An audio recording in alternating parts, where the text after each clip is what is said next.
आणि देवाला आपलं केलं. आम प्राप्ता परादिनो अश्वत रहिवद्विजा साधू प्रियस्तर देव भक्ते जनप्रिया. भगवंत कसे देवाच्या आधी नाही, भक्तांच्या आधी नाही. आणि पुढं दिलीप बस असे राजे झाले आणि त्या राजामध्ये आणि दशरथ नावाचा जन्म झालेला आहे.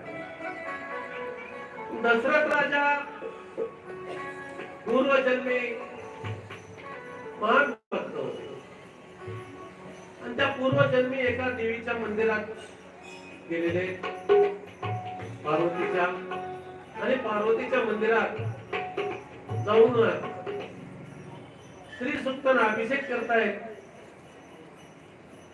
आणि सर्व मंगल मांगल्ये शिवे सर्वार्थ साधिके शरण्यं त्र्यंबके गौरी नारायणी नमस्तुते. आणि सेवा करून बाहेर आलेले मंदिराच्या. तर एक सुंदर अशी माता माऊली त्या ठिकाणी रडायला लागले.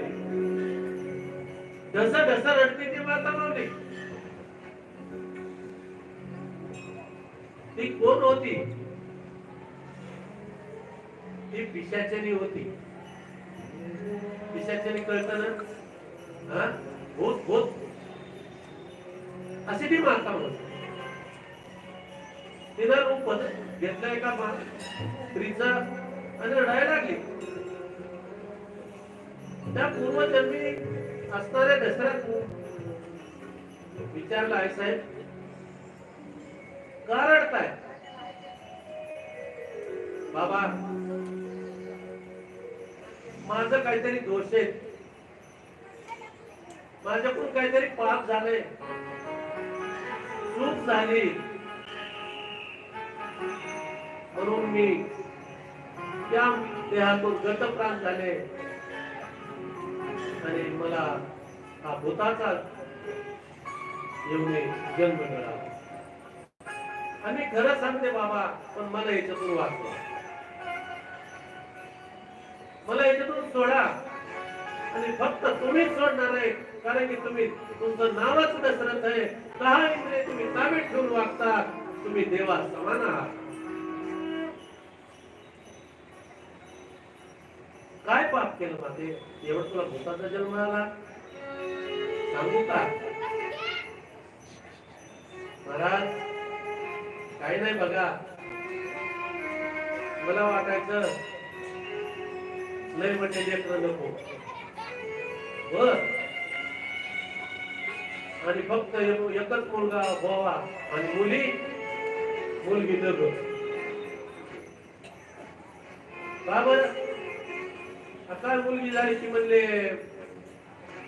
लग्न करावं लागतंय, हुंडा द्यावा लागतोय, खर्च करावा लागतोय, पुन्हा जीवनभर तिला देत राहावं लागतंय. म्हणून मी बाल हत्या केली. मग पुढं तो बाल हत्या माझ्याकडून अशा बऱ्याच झाल्या. मग देवाला सहन झालं नाही. मला एक आजार झाला आणि मी गतप्राण झाले, देह सोडला. पण मला पुढं देवाने घेतलं नाही, कोणीच नाही. मग मी तासाचीच वाटून म्हणून फिरत राहते, पाणी पाणी म्हणून. म्हणून मुलगी हीच लक्ष्मी आहे, मुलगी हीच सरस्वती, मुलगी हीच महाकाली. म्हणून बाल हत्या करू नका.